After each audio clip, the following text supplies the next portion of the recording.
NFC North predictions, hardest in football to predict. Let's jump right in. Coming in last, I got the Minnesota Vikings at 8-9.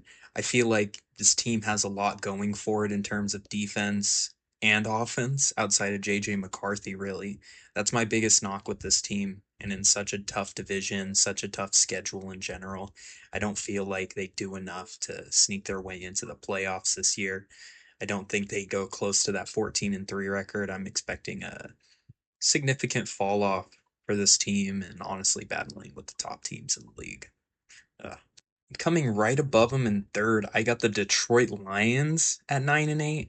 I really feel like that Ben Johnson loss is going to hurt that offense, expected to regress by about 8 points per Vegas's projections. The defense, of course, looks better with Aiden Hutchinson back and all the injuries that decimated them last year.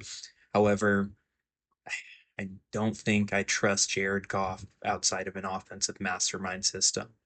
Um, and tougher schedule for them this year. I don't see it with them. Coming in second, making the playoffs, I got the Bears at 10-7. I feel like all the additions they've made to the offensive line really bolstering that unit and also going out and getting the best offensive coach on the market in Ben Johnson. And then Dennis Allen as a good complement to this defense. I feel like this team's going to be much improved, fighting for a playoff spot, overtaking the Lions, and getting into the dance. And then first, of course, I got the Green Bay Packers going 12-5. I really love this defensive unit, top seven in EPA and points per game last year.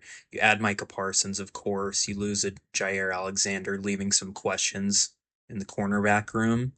But I think Carrington Valentine can step up. I think Nate Hobbs can stay a little healthier this year.